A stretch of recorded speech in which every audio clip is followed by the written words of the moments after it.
Please, for the love of God, stop drinking the rain.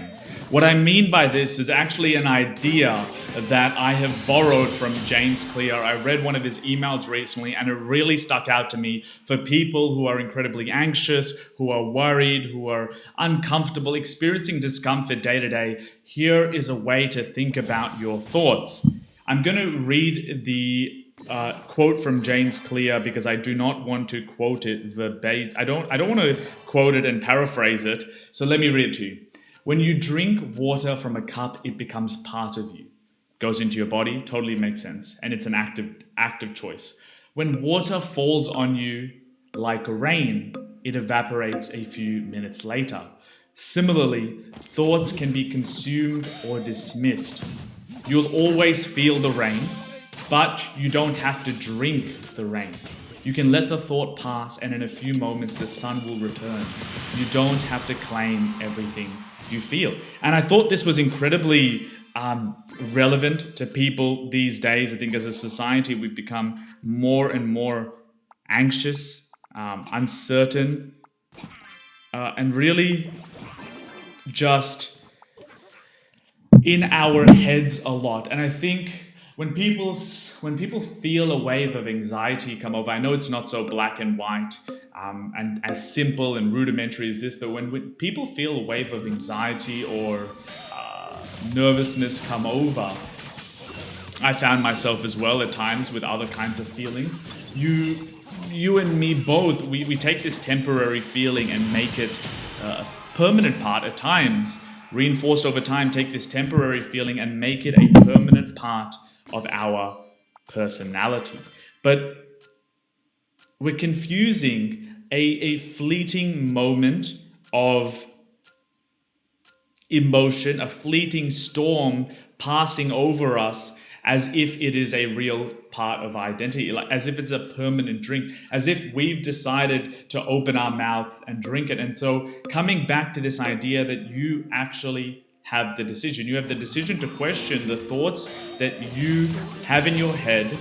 You have the ability to question whether they are nourishing in nature and whether you want to accept them. If you don't want to accept these thoughts because they serve you no purpose, you can think about it in terms of the weather. You can stand there, refuse to agree with it, let it pour over you, because at the end of the day, you know that if you wait a few moments, if you wait 5 minutes, 10 minutes, the rain will pass, the storm will pass, and the sun always returns to dry you.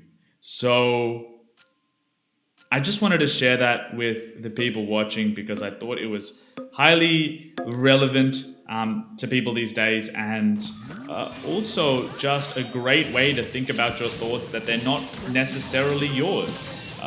Our brain works in kind of mysterious ways to some degree. It's incredible. It does things that we don't really agree with, that we don't enjoy or don't want to engage with at all. And it almost at times seems to be working against us. And so being able to understand and accept, hey, maybe this isn't actually who I am. These thoughts are not necessarily the person I currently am or strive to be. And if I can change the way I go about accepting my thoughts as a permanent part of my identity, and change the way regarding accepting thoughts as final, as definite, as just exactly who I am, my current situation, my emotions. If we can change the way we think about that and think about our thoughts, think about the value that it holds and the power it has over us, I think we can become better, less stressed out individuals, less worried, and actually more calm and, as a result, confident. So thought I'd share that with you. Now we're going to finish off this merge tactics game. I've been recording a couple of these videos, so let me know if you've seen any of the ones in the past. I have enjoyed them. Over time, I'm going to get better at explaining the ideas I want to talk about. I mentioned this at the end of the last video, but I've studied and traveled all around the world. One a lot of money, different scholarships, all of that jazz. And I kind of like to just take one central idea and talk about it.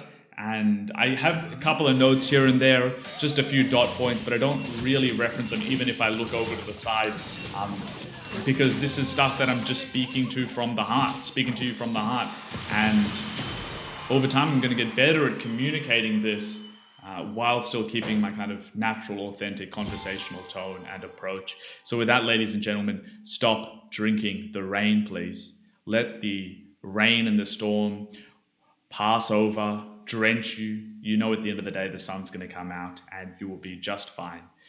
Greatness is coming for you and me both. So, with that being said, wherever you are, whatever time it is, be great today. Cheers.